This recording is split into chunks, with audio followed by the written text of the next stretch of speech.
Hey guys, it's Riley with our next type interview video. Today we're going to be interviewing Cody, who's an ENTJ. And during this time of mass fear and this troubled time that all of our countries are going through, it's good to be talking to the most heartwarming of all the types. That's me, yeah. All right, so I guess first thing we're going to talk about is just your experience in general growing up as an ENTJ, being one of the more rare types, and how that kind of shaped your view as you were coming of age, just having very little people understand how you think and how you learn. Yeah, I would say growing up, I didn't really ever feel like I fit the school system mold at all. And so that was kind of interesting because you have to it almost felt like my entire life in the school system, I was working the system to get through. And I never really realized I wasn't able to pinpoint exactly why that was. Yeah. What? I just think it's funny how you phrase it, like working the system. I get it. It's I don't know what other way to put it. It's like stereotypical of like an ENTJ. I had to work the system. I did. I think that's mostly because, looking at ISFJs and some of those more common types, in general, they have high SI, high duty, high tradition level, and I really never understood that. So when I was supposed to conform, I didn't want to conform. I didn't understand why I had to some extent. Yeah. And so that definitely caused me to rebel. At the same time, I just didn't I wanted to try things a new and different way, and people were definitely not about that. Yeah. I would say along with that, not having any long-term memory. Yeah. That was definitely no fun in the school system because it's almost always memorization. Exactly. And so I would either find a way, sometimes I would just have people tell me, or I would just find a way to make sure I didn't have to memorize it, or I'd come up with a different system overall. But yeah. Yeah. Well, that's definitely interesting. With all the difficulty you went through with school, it seems like you definitely did all right, though. So yeah, you made it through. Yeah. I'm a success now. No, I'm just kidding. All right. I guess we'll just jump into the cognitive functions now. We're going to start with your top function, that being TE or extroverted thinking. And, it's linked with organizational skills and inducting other people's ideas and organizing those and decision making to an extent. It definitely helps with decision making for sure. And I don't know how do you experience that cognitive function personally? Personally, I love TE, and so it's one of my favorite things about myself. Now that I've kind of figured that out, in the past, before I learned anything about cognitive functions and how they work, I used to say that you give me an idea, I make it happen. And so I very much understand that I don't have the ability to think up new ideas and take a logical progression super well. But you give me a logical progression and I will apply it every time, or I will take all of these different resources and I will combine them into something completely different. Yeah. That's something I definitely value pretty highly in myself. It does mean that I have to do a lot of research as opposed to thinking on my own. And sometimes that leads me to sources that aren't true. And so I have to be careful with who I deem as credible, because if I see a degree sometimes or a power status, I'll just immediately be like, oh, I can trust them. I don't have to do any of the work now. Yeah. And so the truth is kind of subjective for me in that way. I definitely have a higher truth and an understanding of that as I've grown older. But I definitely believe if you have a group of people at any given point and you can convince them all of something, that becomes the truth at that point. Yeah. I just want to disagree, everything he believes in. Yeah, that's interesting how you talk about that, because I don't know. For me personally, with TE Nemesis, it's I'm always very skeptical of everything everyone's saying, no matter what their degree is. I'm it actually the more the more I find like incorrect information or just information that contradicts itself in the same exact source, the more it like would make me cynical about research and credibility and all that. And so I've had to get over, it's been kind of the other way for me, whereas you like came to the conclusion that objective truth is still something valuable. As you've gotten older, it's been, for me, it's gone the other way, where I've more valued other people's opinion and credibility and stuff. Yeah. And then I think along with that, just the comparison between TI and TE, something I mentioned to you the other day that I thought was even interesting that you resonated with it, is just the fact that like if you tell a TE user they're not smart, it upsets them more if you call them stupid. But if you call a TI user stupid and not, or as opposed to not smart, they actually get more offended the other way around. Yeah. And so I thought that was really interesting because it's like yours is an in-house operation where you're going through a logical progression. So if I call that false, then you get mad. But at the same time, for me, I know I don't have that going on, so it doesn't really bug me if you call me stupid. Yeah. But if you say I've not gathered the resource and mentality, then it's like, oh, I've crumbled. Yeah, that is really interesting. And yeah, you were the one who brought that to my attention, and I've been thinking about that recently. It is pretty interesting.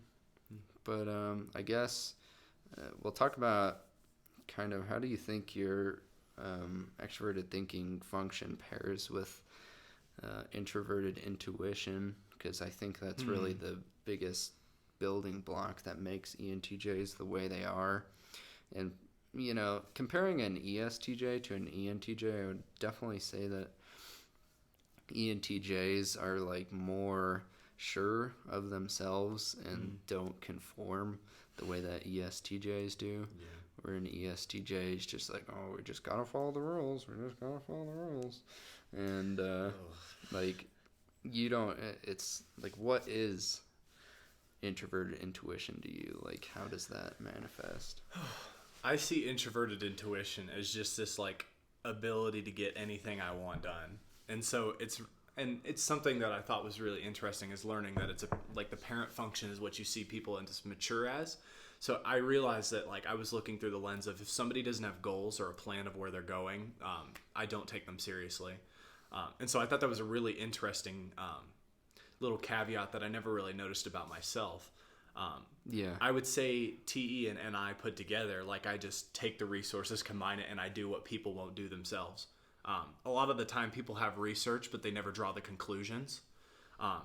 So I kind of like to think that I take all of those ideas, I compound it, and then I make it applicable. Yeah.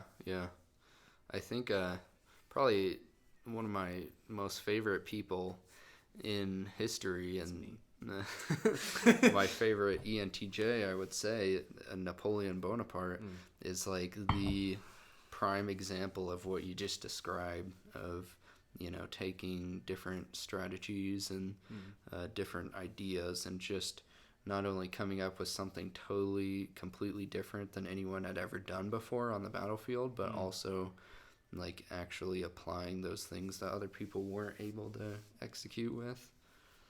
Yeah, I definitely think that combination makes you really good at just, my favorite word is execute. Not in a killer, well, maybe. No. I know. Yeah. When I have an idea, I execute it every single time. And so I also I love introverted intuition because it does give me I like the fact that it makes me a little bit more of an abstract thinker in the sense that though I put everything into application, I always have an idea of where my future's going. Yeah. And sometimes I'll even just catch myself like daydreaming about I'll take a little bit of a logical progression, so to say, about like where my life could go, and I'll just get lost in all the details of how I could get there.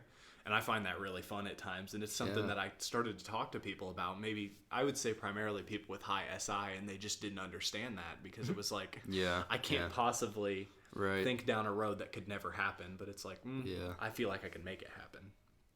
Yeah, that's something like I know what you're talking about because I am aware of it and have it. Just I'm really bad at it, and I wish I was better at that. Better at, you know, looking into the future and then actually making what I see down the road happen. Yeah. I wish I was better at executing that. But also that reminds me, there's a lot of times when Napoleon was planning his campaign, he would be talking to his generals about the campaign and where it was going to go. And he would actually like point to a place on the map, like after thinking about it for days and days, he'd point to a place on the map and he's like, this is where our final battle will be. And the general would be like, what? And he'd be like, no, that's what's going to happen. Like, I saw it. Like, I imagined it. That's what's going to happen. So I just thought that was really cool. Yeah, no, I definitely have those moments. It gives me a huge level of predicting power. For somebody with extroverted intuition critic, I feel like I have a pretty good grasp on where people are going, even though that's societally and maybe that's more of a group mindset. But I can look at an individual and I can like tell you where they're going to go for most of the time. Yeah, that's a sign of health for sure. Yeah, I guess. Do you want to start talking about extroverted sensing now? Third slot. Unless you have anything else to say about NI, I think that pretty much covers it. Yeah, I think so. If I think up anything else, I'll come back to it. Right. Because they all kind of intertwine. And SE and NI kind of go together too, so those will be intertwined as we're talking about that for sure. Yeah. So yeah, what is that? How does SE manifest? Like, how does that help you actually bring out your NI visions? Because you have to have that side to really bring it about. Yeah, I think SE, obviously it's my child function. So I like all my cognitive functions, but SE I especially like, which is no surprise. But it's it really does give me this charismatic view about things and this ability to really like present the best side of myself and the best side of my ideas to people. So I find myself being able to give people the experience that I promised them. So when I have those ideas with TE and NI, or like this future of where we're going, extroverted sensing helps me to make it like just as meaningful, I guess is the best way to describe it, because a lot of people promise things but they can't follow through. Yeah. But I very much like to follow through, and I like my ability to kind of be in the physical world and stuff like that. Yeah. I don't know, what is it like, since it's third slot, you have like blind spot, introverted sensing, like what is that? Because they're obviously connected, like what is it like not having the other side of the equation to that? It's honestly, I think since I dated an ISFJ, I didn't really have like a clear picture of like what introverted sensing was. And so I've always lived with like these mottos of live uncomfortably and certain things like that, and I never realized how ENTJ that was until I like went through this process that like, I really like it doesn't change is something I enjoy. And so tradition and rhythm don't really come naturally to me. And so that leads me to burnout a lot of the time. Because I don't have any sort of rhythm or tradition. I just keep going until I run out. And then I sit back when I'm burned out and go, why am I burned out? It's because you don't even know, like you're not aware that you're even getting burned out. No.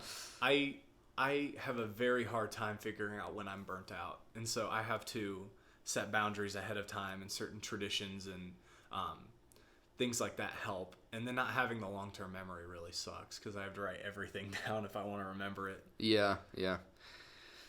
I don't know. It's interesting with me being on the other side of the equation, though, too. It's like, it's almost the way that I think about third slot in any function is that, like, you just think you're so good at that side of that function that you don't need the other side.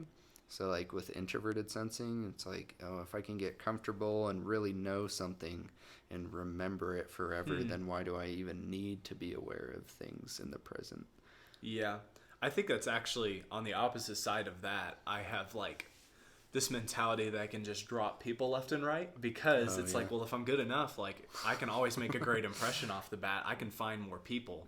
So there's no need for stable people in my life. That's definitely hurt me at times, but That definitely makes sense though, like as the other side of that. Yeah, no, there's definitely been times where I'm just like, well, I don't really need any of these people. I could drop all of them and have a new group of friends in a week if I wanted to. Obviously, that's kind of looking at people like less than human for sure. Well, I think that's kind of an ENTJ trait though, is I kind of I devalue people at least a bit. Yeah. But that'll get later. I think that's kind of why like INTPs and ENTJs like work so well together though, is because we both kind of just see like people working together more as just parts of a machine than actual people. Speaking of which, we should talk about you. I thought for sure you were going to be like, speaking of which, COVID-19 has killed this many people. No. I was going to actually say that you should talk a little bit about, people not understanding you in the way of you being accused of being arrogant and not caring about people.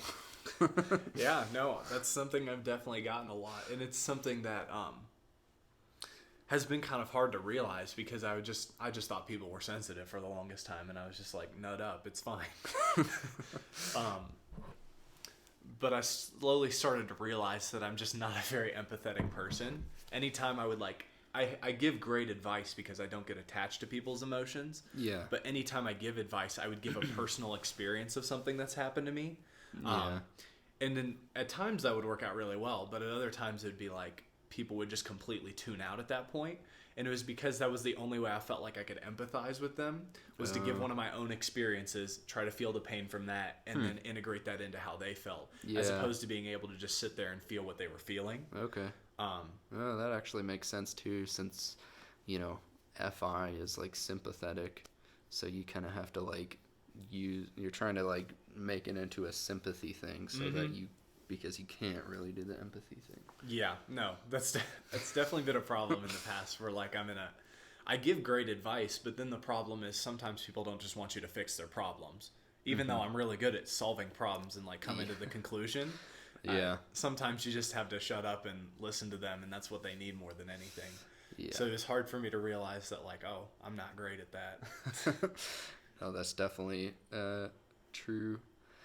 And that's something that I get annoyed with a lot too, is that people don't really want advice of how to like fix something. They just want you to like listen to them or be empathetic, I guess. So yeah, with that being said, did you have anything else to say about extroverted sensing, or? I don't know specifically about that. The whole arrogance thing and stuff, I've just gotten that kind of tying back in a bit. It's just like, because I am a bit unfeeling, I don't like, people just see me as arrogant. And I think probably it's the extroverted sensing child function too, because I am so proud of that and stuff. It gives me kind of this cocky demeanor. Yeah. It's very fun loving too. So I really recognize the child side of extroverted sensing, and the fact that like, when I'm giving an experience, I'm giving a really fun experience. Like I've been an RA this year at my school, and every program I planned, this is gonna sound ENTJ, but it's been like a super big success. I've had the entire stairwell there. Had a grill out like the week before we left. 65 people showed up. Yeah. Everybody having a good time, getting burgers. We started doing the Cupid Shuffle, Yeah, that's cool though. That's awesome. And so it's cool to like to have this vision of something and then to see it manifest itself. And so I get some of those successes under my belt, and then I'm just like, oh, well, this worked before, so I can just keep doing it like this. And then people are like, oh, he's cocky. Yeah. Even though I've got some of the data to back it up. Right. Yeah. No, that makes sense. I guess, do you want to start talking about introverted feeling a little bit? That's, I don't know, a tough one. It's a touchy subject. It's a touchy subject. I've noticed, I just wanted to mention this in all the other interviews. Whenever I brought up the fourth function, everyone's avoided talking about it. So we'll see if Cody talks about his fourth function. No, I think because I have so much knowledge about this subject with you, because you've talked to the other people about their types and probably what it looks like. Yeah. But I'm pretty aware of the inferior aspirational, and so I realize if I try to avoid it, then it probably means I'm going towards inferior instead of aspirational. Yeah, definitely. Did you have any other Specific questions, I guess. Yeah, you don't have to. Like what? Because we mentioned that it was like a sensitive subject, and I could see with me, like my inferior function being extroverted feeling, to me it's very obvious, and other people's inferior functions, it's more obvious what that looks like and like how it manifests and how like people would be sensitive about it. But for introverted feeling, I'm not even really sure what that would look like being sensitive about it. So the way I'd kind of describe it is that you're always testing if you're a good person. And so my morals are very much, FITE loops. So they're very wrapped up into what people think about me. I would never tell anybody that because that would show weakness. Yeah. But I do care what people think about me. And so I'm like careful to give people a bad experience. I really rely heavily on extroverted sensing because I can kind of sense what's going on in a room at that given point. And that helps me to tell what people are thinking in that moment about me. Yeah. And if they think poorly, I start to think poorly about myself. So like I just went through a breakup recently. And the fact that like the people around me, like me and the girl are completely fine, but the people around me started to think more poorly of me. Yeah. And so it almost made me internally just go, wow, am I a shitty person? Like I had to think through, oh, is that actually something that's going on in me? And so it's, when it comes to that moment, you're questioning if you're a good person most of the time. And so, as somebody with a very strong justice system, if somebody flips it on its head and tells me I'm immoral, it like devolves me very quickly. What kind of behavior does that lead to? Like when you're feeling sensitive about that, like what do you even do? Typically isolationism. Yeah. I will. First thing I'll try to do is find somebody else to validate how I'm like. I will find somebody else and get what they're thinking. Yeah. And try to get a more holistic view most of the time. But I would also say it looks like isolationism. So like I went to camp this summer. I was with a group of people that I basically like. I hated all of them, and they didn't like me either. So what was that? How was that? Oh my gosh, it was. I just realized that there was nothing I could do to make them like me. Yeah. And so I like all my functions in my ego became useless for the most part. Yeah. And so I really started to wonder, like, man, am I a crappy person? And so I had to I started to isolate a lot because I realized however much I let in is what I start to think about myself if I'm not careful. And I kind of had to go into my unconscious, I would say, because I feel like there's a way to go healthily into your unconscious when you're feeling inferior in that area. For sure. And so I have to go to logic, or I have to try and use SI and think about times where people have liked me or like things I've done or relationships that I've been in. With TI, I definitely slip into TI a lot of the time when I'm doing this, where I have this logical progression where I prove I'm a good person. Yeah. That's funny. Yeah, it's interesting because I would say that's helped my unconscious develop pretty strongly in a good way, because I've seen it be negative, but more often than not recently, I'm able to kind of tap into that as something like, all right, well, this is a resource now. How can I use it to get me back on track? Okay. It definitely drains me a lot more, though, to be there. Yeah.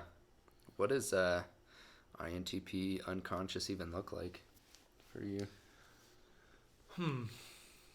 Well, I definitely get more reserved. And so I think that's interesting. Like when I slip into that mindset, I'm very introspective. Yeah. If you're even talking about Enneagram specifically too, I'm an 8 on the Enneagram. And when you go to stress, you turn into a 5, which is the end of, no, not the end of it, the investigator. And so that's somebody that's very reserved, kind of like lets everything happen around them and then imposes themselves on it. And so I'm very much like, I just completely check out of everything. And so when I'm in a bad place, I will usually just like isolate, do my own thing, think through it. And I'm very guarded is the best way to put it. So people will try to break through to me and I just won't let them most of the time. Let me think if there's anything else. So it's like me most of the time. Yes. Yeah, exactly like that. Yeah. I would say it looks very similar to you, but it's also not like, I don't know. Usually not a happy version of me, usually. Yeah, no, it's a very angry version. I find that I resort to anger a lot. I'm sure that's a way to not show vulnerability as well. Yeah. Because anger is just a secondary emotion, and so a lot of the time I try to give it this facade of anger, but then that pushes people farther away, so then I feel crappier about myself in the end. Yeah. And so it's just this vicious cycle when I do that. But at the same time, I don't feel like people will understand or like validate my emotions. And so maybe that's kind of what introverted feeling looks like too in an inferior function. Yeah. Because I don't take my own emotions seriously most of the time too, or I don't think they're valid. Yeah, yeah. So I have to kind of convince myself that my emotions are valid, and I definitely won't share them with people. Yeah. Yeah, that's interesting. I kind of wish that I was more like that. I don't like having to rely on other people at all for my feelings, but like at the same time, that's how I have to do it, I guess, most of the time. So unless you want to drain yourself 24/7, you could get good at it though. Yeah, you could. I guess with that, we'll just start talking about some of the other types, what you think of them. Yeah. Your subconscious or people that are in that type category of your subconscious, which is ISFP. Yeah. If you want to talk about ISFPs a little bit. Yeah, it's interesting because I just found out that one of my closest friends is an ISFP, and then Riley's an INTP. So I have my unconscious and my subconscious as two of my closest friends. And so I find that interesting how their dynamics work. Because definitely when I have conversations with Riley, it's more on the mature side, but with Jack, it's all about fun. And so it is kind of like that progression of maturity than happiness. Yeah. That's funny. Yeah, no, it's super interesting because I've been thinking over it the past couple of days. ISFPs, I see myself I like that. I like the idea of it. But when I get into the nitty gritty of it, I don't usually love it is the thing. Yeah. And so that's kind of interesting that I love the concept, and like there have been girls who are ISFPs and like I love the concept of it, but then when I get into it, I'm like, oh, I do not like this very much. Yeah. And so it's this weird, they're very, like the artist is I think the name of it. And so I see myself accessing that at times. I mean, a lot of people think George Lucas was an ENTJ, and to create Star Wars, he kind of accessed his ISFP subconscious. Yeah, that makes sense. And so I kind of I used to draw sometimes, and like I've got some artistic things that I do. I like to do graphic design, but that's only like once in a blue moon is the best way I'd describe it. Yeah. And so it's interesting to see like one of my closest friends being an ISFP, how much like introverted feeling rules his life and stuff. But how it also gives him this really cool perspective, in the sense that like he will have like these very creative visions and stuff, and it's like, well, I have no idea how to do anything like that. Like, how does that even come into play? Yeah. But, like, he just happened to be journaling the other day, and it was like a freaking poem like that Langston Hughes wrote, basically. Really? Yeah, it was that good, and I was just like, how do you just like happen to write that? Yeah. That's funny. And so there's a little bit of that like I idealize, and like I've had like dreams and stuff in the past that have been somewhat prophetic, and so I know there's this like a bit of this side to me, right? And so it's not fully accessed for sure though at this moment. Yeah, that makes sense. I thought it was interesting talking or hanging out with you guys. What was kind of funny for me to watch was your guys's TE, like, I don't know, your TE, like, comparing all the time. Like, you guys are like competitive with your TE, like, status or whatever. Yeah.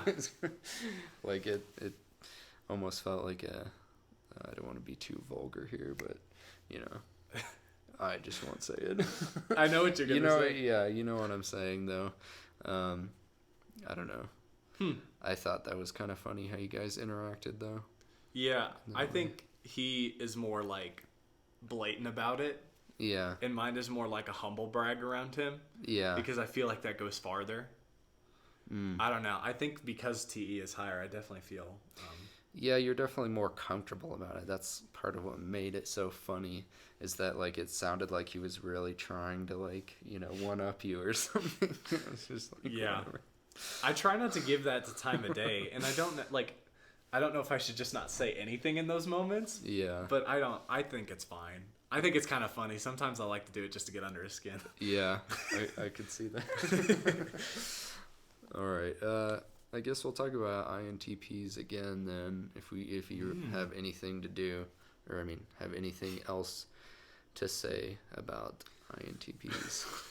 Yeah, I mean, it's interesting, like, having you as an INTP because it shows me how those cognitive functions work. And I think my unconscious is actually more developed because of how long our friendship has been. Yeah. Legitimately since, like, we met in high school. Right. I think it really, like, because we'd have conversations all the time. Oh, yeah. And so I think my unconscious is pretty well developed overall for somebody at my age level. Yeah.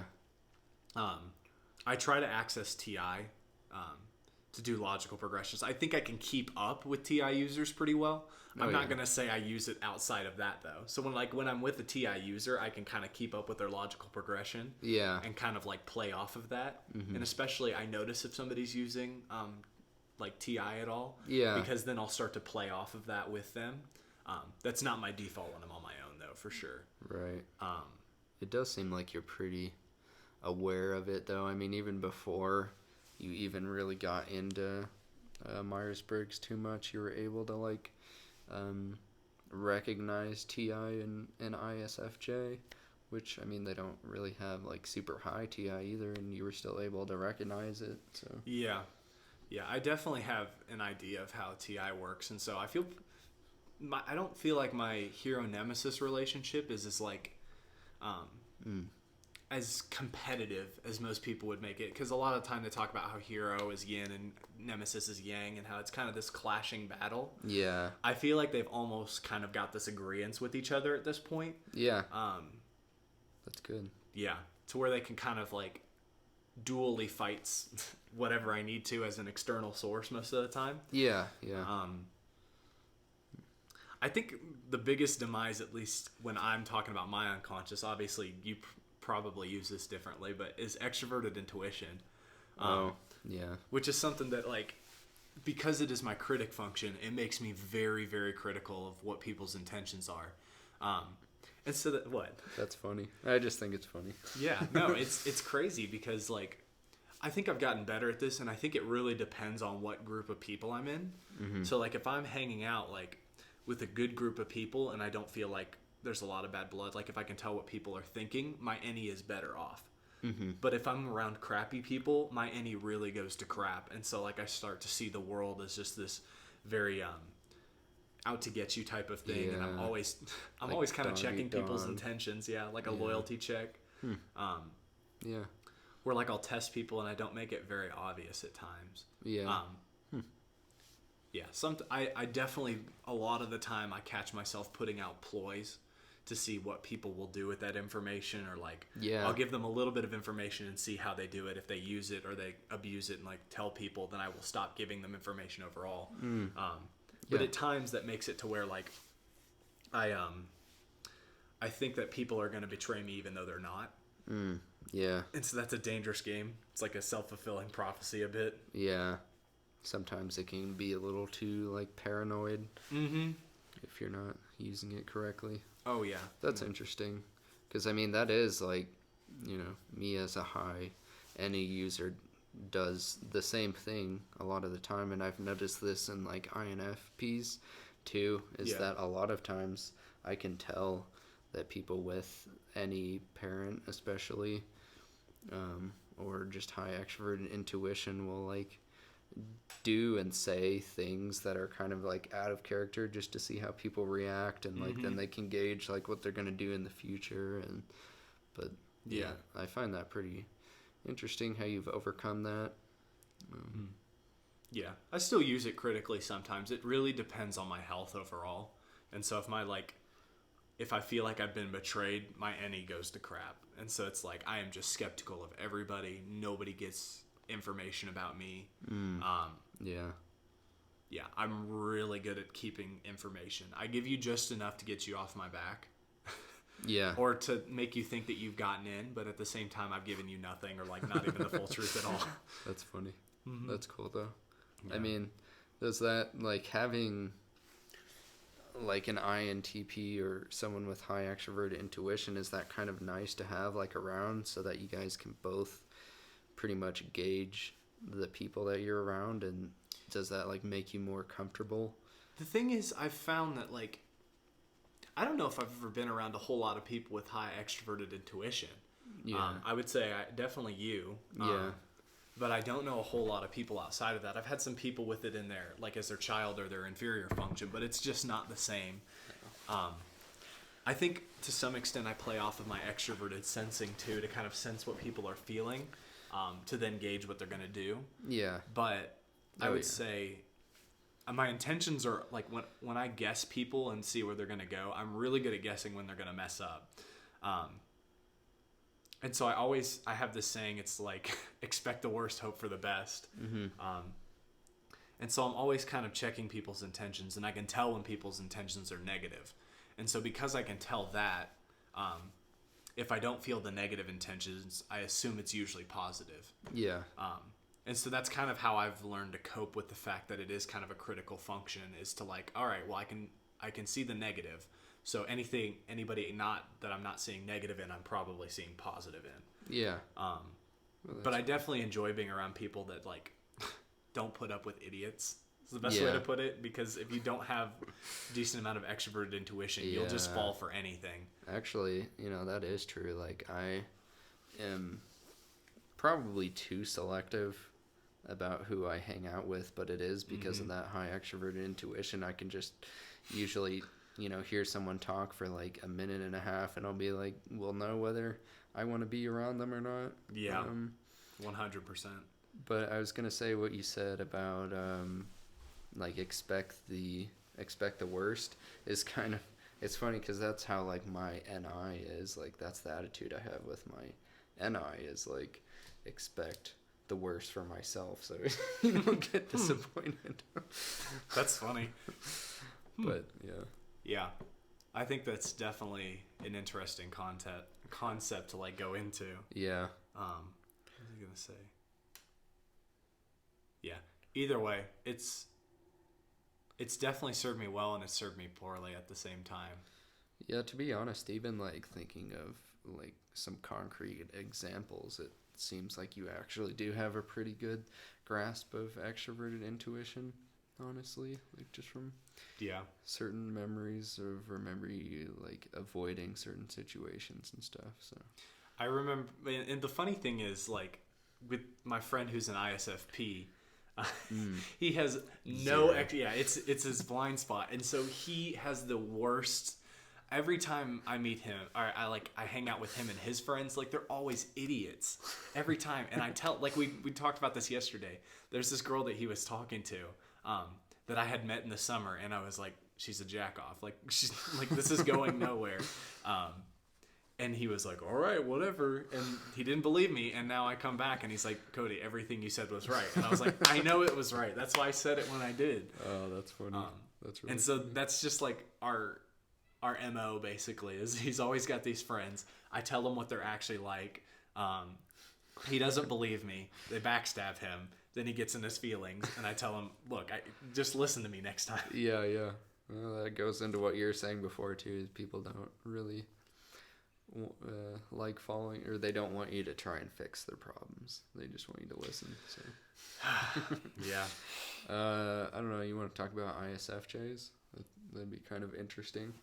Yeah, we could talk about ISFJs, Like, because we definitely still have to hit FE Demon at least a bit, but that'll be a good segue, because they've got parent function FE. Yeah, we'll talk about FE, SI, and then SJs in general too. SJ, no, I'm just kidding. I'm just messing around. Yeah, ISFJs are interesting. I've met a couple of them, and so it's weird to see how like they are one of the most common types and I'm one of the most rare types, and how differently we think, but there's still like this overlap at least a bit. I think I'm hyper aware also of just like the clash points at this point in my life. Yeah. Just because I just broke up with an ISFJ, and it wasn't like I did it because of typing or anything. Yeah. But it is pretty easy to see like, oh well, this is kind of why it doesn't line up, and it helps you to go, instead of demonizing whatever was wrong with them. Yeah. To be able to say, well, this is how they think. Exactly. That's completely fine. That's not an invalid way of thinking. Yeah. That's just how they think specifically, and then this is how I think, and is that going to be able to line up? So I would say introverted sensing is a top function. That one's very hard for me to deal with, just because I have no sense of tradition. And so like when it comes to doing what I should, I don't understand what I should do. I do what I want to some extent. Yeah. And I do what will get me to the future that I want, or I think will be the most beneficial. Right. So when it comes to like formalities, or like going to a party for the sake of going to, like just to make an appearance, I don't care. Or like I went out with the residence life team over at my school, and they were all riding on buses together, and I was having a crappy day, and I was like, I'm not gonna ride on that freaking bus, I'm gonna drive my car there. And people are like, Cody. Yeah, they were like, how could you not get on this bus with us for 45 minutes after you've had a crappy day? That's funny. And I was like, I'm not getting on the bus. And so and it was funny because she gave me crap for it as well, kind of like, I can't believe you didn't just go with the flow. Just go with the flow, man. And I was like, no, I can't go with the flow. No, that kind of reminds me, and this is interesting, that I didn't think about before, is that you're one of my only friends that, like, you know, since you really have no SI, I guess not one of my only friends, but I've noticed this differentiates you a lot, is that you're never like, oh, like my parents said this is the best or something. Like, you never ever say like, this is what my parents think, or like, this is what my parents would want me to do or something. I have learned to respect them more as I've gotten older. Yeah. And so like, you know, through all this COVID-19 stuff, they're a lot more scared than I am. So I'm trying to respect them in the process, but at the same time, I'm like, at the end of the day, I'm going to do what I want to do. And I know the world's not going to crumble. Right. So I think that's a real holdup I have with SI users, is like, they literally think the world will crumble. They don't do what they're supposed to do. It's because of low NE though too. I mean, they're scared of what's going to happen all the time. Yeah, that makes sense. And so, yeah, that's probably one of the biggest clash points I have. And then FE, so SI and FE, my two lowest functions are their two top functions. Obviously, they're switched around a bit from where they are in my cognitive stack. Right. But it is interesting seeing somebody with the strengths that I am weak in, and how like they're really great at empathizing and stuff. Something for me that I've even kind of realized though is that like, while I don't have that ability and I admire that in them a bit, at the same time, that's not what I need specifically. And so that's kind of weird in the sense that like, you would expect that I would need somebody to empathize with me in those moments, but I feel like more often than not, that just sucks them into what's going on within me. When I'm like, when I'm upset about how I'm feeling about myself or whatever, like my introverted feeling is going off the charts, and I get stressed and I get like consumed in the moment. I get very tunnel vision.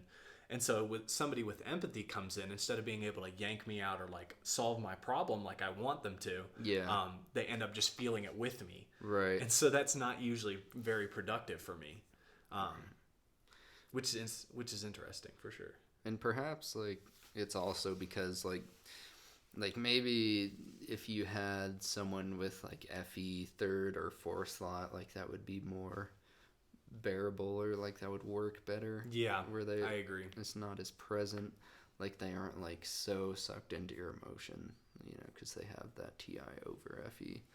So maybe that would be a difference. I think another thing with that is because it is the parent function, that is how they see people as mature.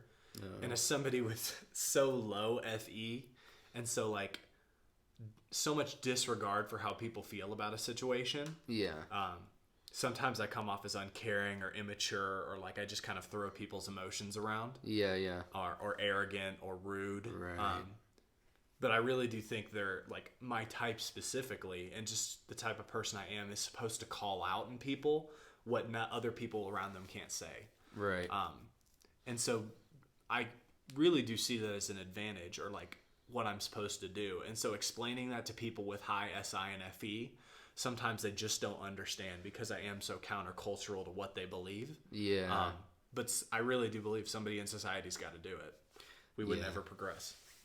No, I actually tend to have that same problem with ISFJs.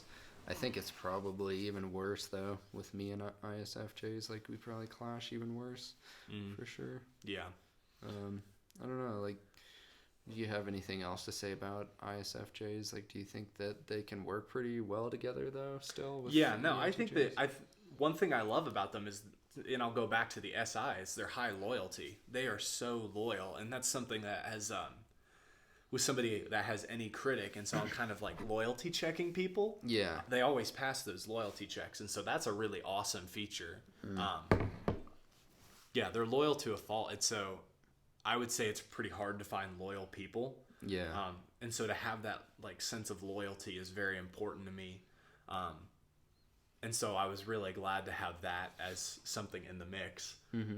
With extroverted feeling, being in a relationship with one of them, if we were ever in a situation where somebody needed empathy, they could get that. But if they needed sympathy, I could give them that. And so it was this really good yin and yang in that regard, to where helping people, we're excellent at it when we're together. And so like I see the value in SI and FE, even though they're not high in me. Right. But I don't know if I can get nearly as good at them as it. And so to have them there and be like, well, this is a resource, I can toss that your way. That's a lot more helpful for people at times. Mm-hmm. Yeah. That makes sense.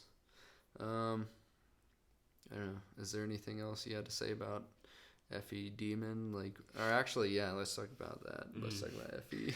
Like how that comes out, when it comes out for you. Oh, FE Demon. It's very weird. I think you were the one that described my superego as this. So like when FE Demon comes out, like, and I slip into superego, I become this like very fake, like almost cheerleadery type person, like with this like fluffy facade on the outside. Is that kind of the way you described it? Yeah. Plus like cruel. Yes. And so I think one thing that I've heard about it is that like you kind of pit people against each other, while trying to make yourself look like the good guy. Yeah. And it's this really, I've definitely seen myself get that bad where it's like, it's very passive aggressive too. And so I don't love that about myself. But I am good at it when I get into it. So I would say I'm very manipulative. Okay. Because I can kind of orchestrate an entire group to turn on a person that I dislike. Yeah. And I'm like play people's feelings against themselves in a pretty messed up way. Right. But and so I think when it comes out,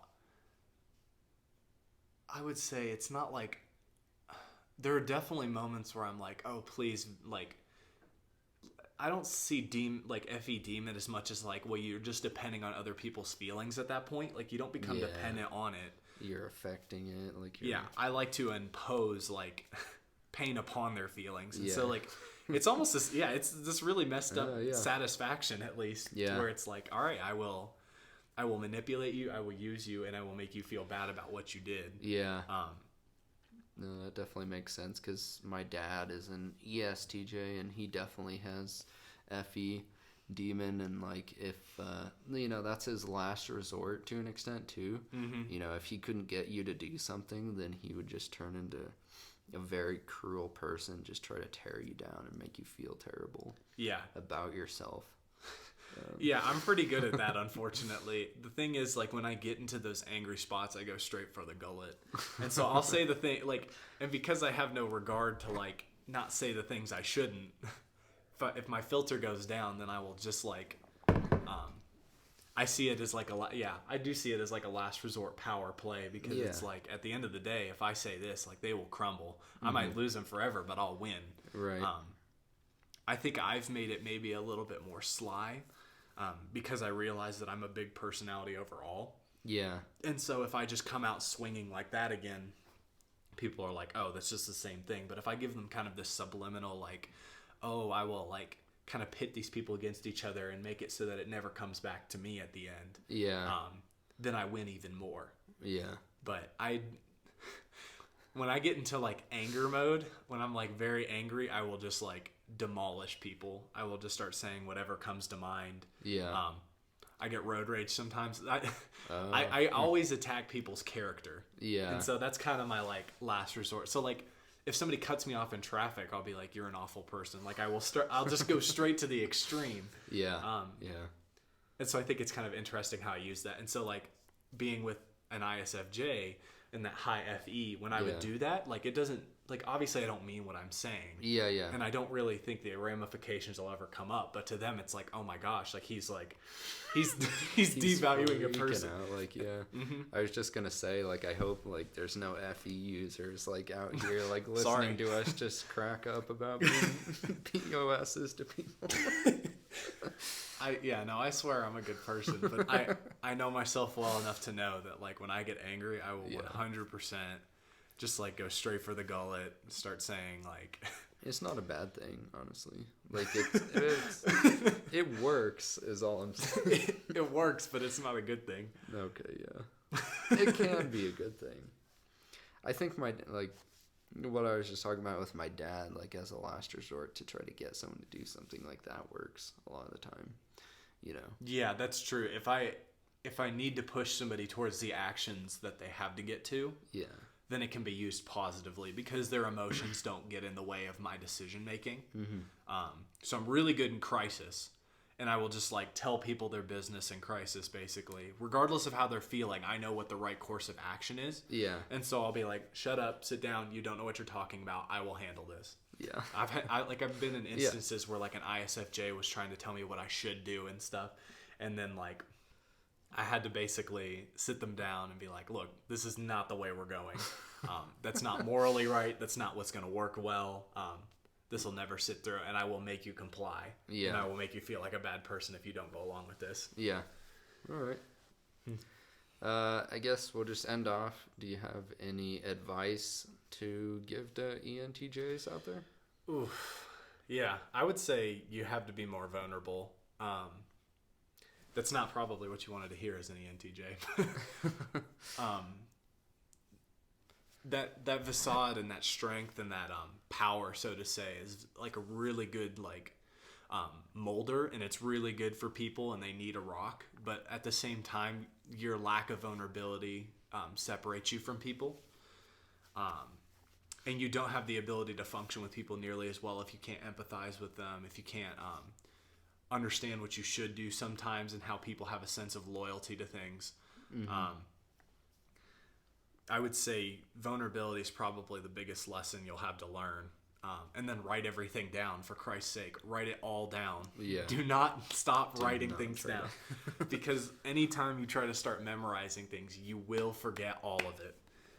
I do this on a daily basis. I just, on my notes on my phone. Yeah. Every couple minutes. Mind maps are an ENTJ's paradise. Yeah, or high SI users. That was one of the best parts of having an ISFJ girlfriend. Just having one around you. Yeah, because I'd be like, hey, what are we supposed to do next? I don't remember. And then just, chronological order, listing everything off that I have to do. Exactly correct. And I was like, perfect. It's like, it's okay. I remember literally everything that ever happens to me. Exactly. And so it's really good to have high SI users, or something I found with SE is just that like having totems or like items, I think is what C.F. Joseph kind of talks about. Yeah. Specifically like having items that remind you of things. Oh, I was going to ask, can that be like a person? Yes, 100%. That's what I was thinking. So like when I go experiences, people, places remind me of things quicker than anything else. Yeah. That's cool. Yeah. That's never happened to me. I'll tell you about an experience after we get off camera, but let me think. What? Any other advice? Do you have something? I'm not going to give advice to ENTJs, but... I thought you were going to say something. No, I guess we could cut off the video there then. So, you have to get it though. Bye.